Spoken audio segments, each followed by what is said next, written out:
হাস্যকর ব্যাপার হচ্ছে ফাইবারে 2017 সালে আমার প্রথম মাসের ইনকাম ছিল হচ্ছে মাত্র $32। ওকে, তো আমি তখন পড়ে যাচ্ছে আমার কাছে অনেক, মানে $32 আমি ডলার ইনকাম করতেছি। আমার এই ভিডিও এডিটিং ক্যারিয়ার বা মানে ভিজুয়াল ইফেক্টস নিয়ে মানে যদি মানে অনেকে অবাক হবে, তবে সত্যি কথা হচ্ছে আমি যখন ক্লাস 4-এ পড়ি, মানে খুবই হাস্যকর জিনিস, আমি যখন ক্লাস 4-এ পড়ি তখন আমি আবার আব্বা আম্মাকে ছেড়ে আমার বড় ভাইয়ের বাসায় আসি ঢাকাতে লেখাপড়া করার জন্য। কারণ আমি খুব হিংসুটে ছিলাম যে আমার ভাতিজা ভাতি দেখতাম ওরা খুব সুন্দর স্কুলের ড্রেস পরে যাচ্ছে ক্লাসে, এত সুন্দর ব্যাগ নিয়ে, এবার আমি গ্রামে যাচ্ছি হচ্ছে লাইক গ্রামের স্কুল যেরকম হয় সরকারি স্কুলগুলা। তো আমার খুব জেলাস লাগতেছিল যে আল্লাহ আমি যদি ওদের মতো যাইতে পারতাম।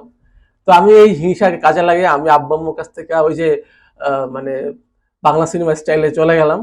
তো ওই সময় আমার বাসাটা সিআরটি মনিটর ছিল, মানে এখন তো সব এলইডি এসিডি চিকন চিকন, তখন এত মোটা স্ক্রিনে। তো যখন আমার উইন্ডোজটা সেট আপ দিচ্ছিল, সেট আপ দেওয়ার পরে একটা মুভি চলতেছিল। তো মুভির নাম ছিল টার্মিনেটর 2, সবাই দেখছেন টার্মিনেটর 2? তো আমি এটা গ্রামের ছেলে, আমি তো এগুলো দেখার পরে আমি মনে করছি যে ম্যাজিক, মানে এরকম কেমনে হয়, মানে রিয়েল মনে হচ্ছে জিনিসটা। তো তখন থেকে আমার এটা মানে মাথার মধ্যে কাজ করতেছিল যে বড় হয়ে যদি আমি এরকম কিছু বানাইতে পারতাম। তো মানে যেহেতু রিয়েলিটি অনেক ডিফিকাল্ট, ইচ্ছা করলে সে সবকিছু করা যায় না। তো জোর করে আমাকে সায়েন্স নেওয়া হইলো, মানে ব্রিলিয়ান্স ছিলাম সেহেতু, এগুলো বলা ঠিক না তাও বলতেছি। তো এরপরে সায়েন্স তো নেওয়া হলে এবার বলতেছে যে ইঞ্জিনিয়ারিং পড়ো। আমি বললাম না, আমি একটু অন্য সাইডে যাই। ঠিক আছে, ইঞ্জিনিয়ারিং নিলাম, কম্পিউটার সায়েন্স নিয়ে পড়ি, কারণ কম্পিউটারের সাথে হয়তো রিলেটেড থাকবে কিছু একটা। তো আমি ফর্ম কিনে নিয়ে আসছি, ওই ফর্মটা চেঞ্জ করে আমাকে বললো যে মানে টেলিকমিউনিকেশন পড়তে, এটা অনেক ভালো একটা ফিউচার আছে। কিন্তু ভাই আমার মাথায় সবসময় ঘুরতো এই ডিজাইন বা অ্যানিমেশন বা ভিজুয়াল ইফেক্টস। আমি কখনোই মানে ভার্সিটির 4 বছর যে আমি কি করছি আমি জানি না। মানে পরীক্ষার আগের দিন পড়তাম কোনো মতে, 10-এ 3.5 টাইপের পাইছি। বাট আমার মাথায় সবসময় ছিল মাল্টিমিডিয়া। এই আনিস ভাই কিন্তু আমি সেম ইউনিভার্সিটি ড্যাফোডিল থেকে অনার্স শেষ করেছি। তো আমার সবসময় আমি পড়ে থাকতাম এরকম বিভিন্ন ডিবেট ক্লাবে, বিভিন্ন কালচারাল ক্লাবে, বিভিন্ন স্পোর্টস ক্লাবে। আমি প্রচুর খেলাধুলা প্রিয় মানুষ, মানে সবসময় সবকিছু নিয়ে খেলাধুলা গুলো পছন্দ করি, একমাত্র মানে কারো মন ছাড়া আর কি। তো তো এই কারণে আমার সবসময় ইচ্ছা ছিল যে না আমি এমন কোনো কাজ করব যেখানে আমার বোরিং লাগবে না। মানে আমি আছে না যে আপনারা তো অনেকে জব করেন তাই না, ম্যাক্সিমাম তো ওখানে জব করছেন কোনো একটা অফিসে। তো অফিসিয়াল জবগুলো কি হয়, প্রতিদিন ডেস্কে বসে সেই সেম কাজ আমাকে বারবার করা লাগতেছে, এটা আমার কাছে কখনোই ভালো লাগে না। যার কারণে আমার লাইফের প্রথম 3টা জব আমি মাত্র মানে 1 মাস করছি, একটা একটা 1 সপ্তাহ করছি, আরেকটা মনে হয় 2 মাস সর্বোচ্চ গেছি। কারণ জবগুলো এরকম ছিল যে ওই যে মানে অফিসিয়াল টাইপিং করে এই job, আমার কাছে কখনোই ভালো লাগতো না। তো সুবিধা ছিল কি যে যখন কাজ করতাম 2টা মনিটর ছিল, তো একটা মনিটরে আমার কাজ থাকতো, আর একটা মনিটরে আমি টিউটোরিয়াল দেখলাম বসে বসে কিভাবে বানাই এগুলা।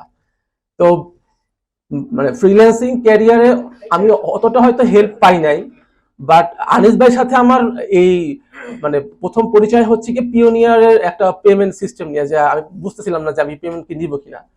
মানে $50 নিচে তো নেওয়া যায় না পেমেন্ট। তো ওরা নিয়ে ওর সাথে কথা হয়, তখন ওনার গ্রুপে আমি দেখি যে উনি কোর্স টোর্স করায়। তো ভাবলাম যে ঠিক আছে আমি দেখি কি করায়। তো এর ফাঁকে আমি আবার এই যে জব করতেছি প্লাস এই যে ভিজুয়াল ইফেক্টস দিয়ে শিখতেছি। কিন্তু আমার মানে আমার বাসায় তো জানে যে আমি মানে ওই অফিসিয়াল কোনো কিছু দিয়ে আসি। তো মোটামুটি লাইক 2017 শেষের দিকে তখন আমি বাসায় বলি যে আমার তখন পিসি ছিল মাত্র 4 GB র্যাম। মানে 4 GB র্যাম এখন যদি অনেক হাসবে যে 4 GB র্যাম দিয়ে কিছু হয়। তো আমার আফটার ইফেক্টস দিয়ে যে আমি কাজগুলো করি, আমার আফটার ইফেক্টস ওপেনই হইতো না। আমি খুব অনেক মানে ওপেন হবে এবার শিওর ওপেন হবে হইতো না। তো একটা মানে মোটামুটি পিসি কিনলাম। এখন ভিজুয়াল ইফেক্টস নিয়ে আমি কেন মানে সবসময় বেশি ফোকাস থাকি, কারণ কি বাংলাদেশে আমি দেখছি যে হাতে গোনা 4 থেকে 5 জন এই সেক্টরটায় আছে, মানে যারা আসলেই ভালো কাজ করে, কিন্তু তারা আমাদের জন্য কাজ করে না, মানে বাংলাদেশি সিনেমা বা বাংলাদেশি নাটকের জন্য কাজ করে না, তারা করে বাহিরে। কারণ আমাদের পেমেন্টটা যখন আমি শুনি যে তোমার এই কাজের পেমেন্টটা এত দিব, তখন আমার ইচ্ছা করে না কাজ করতে। কারণ আমি যে কষ্ট করে কাজটা শিখছি, যে আমি যে পিসির জন্য সে সময়টা দিছি, বা আমি যে পরিমাণ টিউটোরিয়াল দেখছি ইউটিউবে, মনে হয় আমার কোনো চ্যানেল বাদ নাই মানে এই যে ভিডিওগুলো বানায়।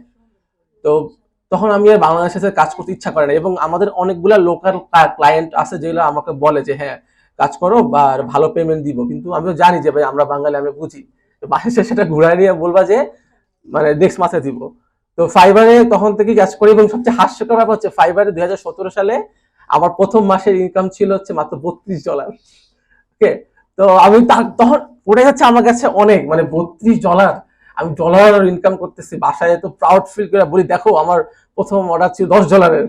মানে তখন প্রথম দিকে সবকিছুই অনেক ভালো লাগে। তো ইনশাল্লাহ আস্তে আস্তে আমার 18তে আমি একটা বড় কোম্পানিতে ঢুকি, যার কারণে 18তে একদমই বসা হয় নাই। দেন 18 শেষের দিকে আমি চিন্তা করি যে না, আমার ডেস্ক জব আমাকে দিয়ে হবে না, আমাকে এই ক্যারিয়ারে থাকতে হবে। তো আমি লিভ করার পরে আবার শুরু করি। তখন তো ফাইবার সাথে কাজ করেন, জানেন যে একটা বছর গ্যাপ গেলে গিগের কি অবস্থা হয়। তো মোটামুটি সবগুলা গিগ ডাউন হয়ে গেছে আমার, আমি তো পুরো আশাহত হয়ে গেছি। আমি জব ছেড়ে দিছি, বাসায় বলে দিছি যে না আমি ফ্রিল্যান্সিং করবো, আমাকে এই যে জবে আমার পোষাবে না, কারণ আমি টাকা ইনকাম করতেছি ভালো, বাট টাকাটা খরচ করার কোনো সময় নাই আমার। আমার ছিলাম একটা রেডিও, আপনারা নাম শুনছেন জাগো এফএম?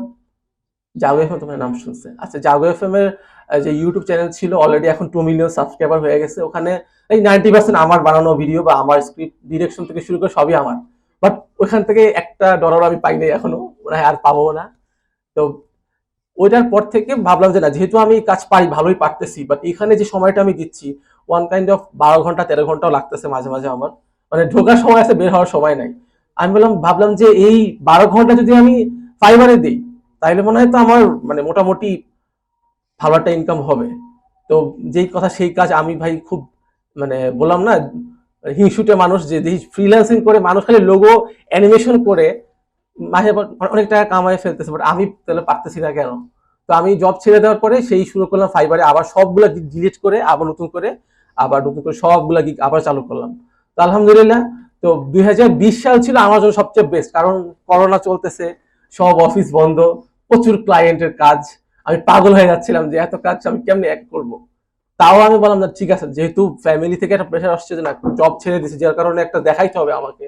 তো আলহামদুলিল্লাহ প্রথম মাসে আমি হিসাব করছিলাম যে 2017 সালে আমার ফার্স্ট মানে এক মাসে ইনকাম ছিল $32।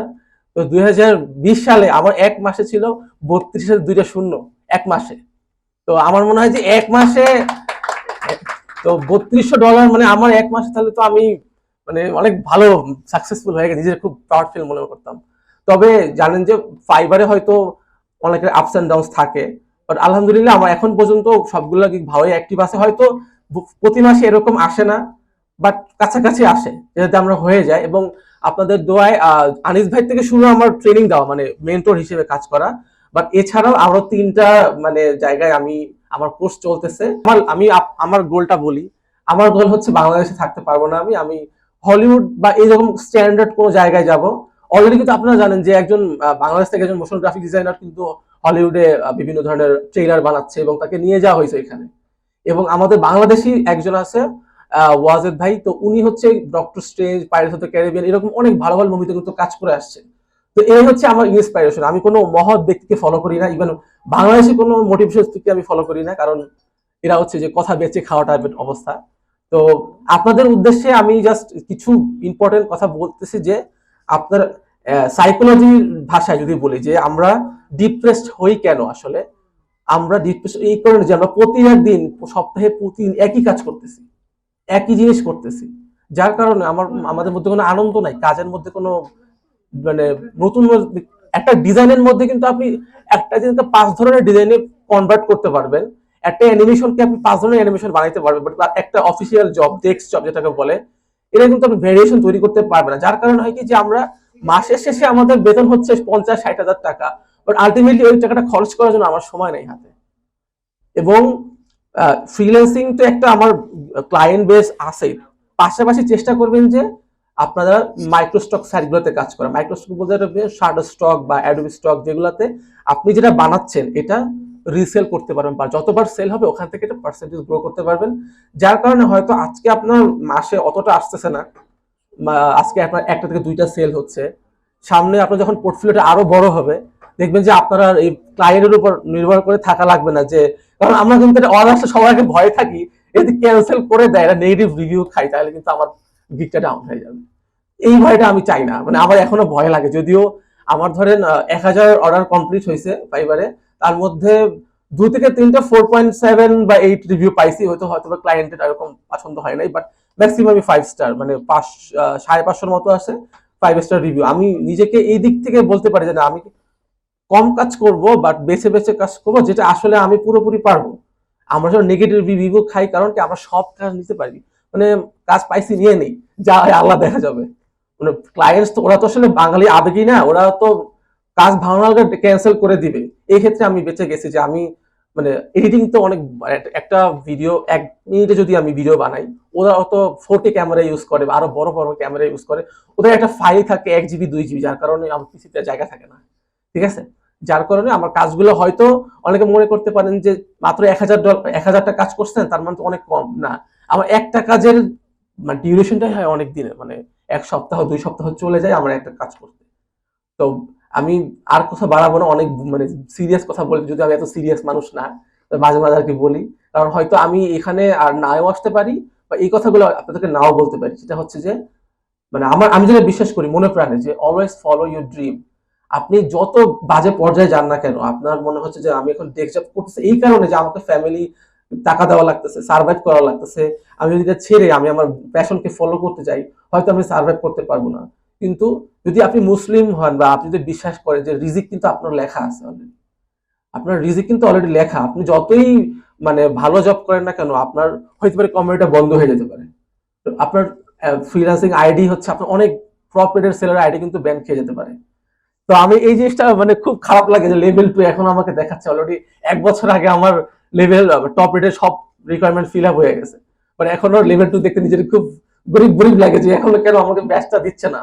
কারণ ওই যে আমরা যে বললাম যে মাস্টার্স করতে, যার কারণে আসলে ফাইবারে প্রতিনিয়ত 30 বসতে পারতেছি না, কারণ অনেক বাইরে কাজে আবার ট্রেনিং দিচ্ছি, এখানে সময় দেওয়া লাগতেছে। তো আপনারা দোয়া করবেন যাতে এই ব্যাচটা আমি পেয়ে যাই খুব তাড়াতাড়ি, টপ রেট ব্যাচটা একটু মানে প্রোফাইলটা বড় বড় লাগে আর কি। আর লাস্ট কথা, লাস্ট একেবারে মানে আর কিছুই বড় করব না, যে আপনার ফ্যামিলি মেম্বার, ইভেন আপনার গার্লফ্রেন্ড or আপনার বউ, যত ক্লোজ মানে মানুষ হোক না কেন, আপনাকে ম্যানিপুলেট করতে চাইবে যে না তুমি এই কাজটা করো, এটা তোমার জন্য ভালো হবে। তো নিজের লাইফের বড় বড় ডিসিশন গুলা অন্যের উপর ছেড়ে দিবেন না। ঠিক আছে, যত খারাপ অবস্থা যায় নিজের লাইফের ডিসিশন গুলা অন্য কারোর উপর ছেড়ে দিবেন না। আজকে নয়তো কাল, আপনার 1 থেকে 2 বছর সময় লাগবে, একদিন একদিন আপনি আপনার সাকসেসের ঠিকই পৌঁছাতে পারবেন। ওকে, সবাই মানে বুঝতে পারছেন তো আমি কি মিন করছি? ঠিক আছে, থ্যাংক ইউ।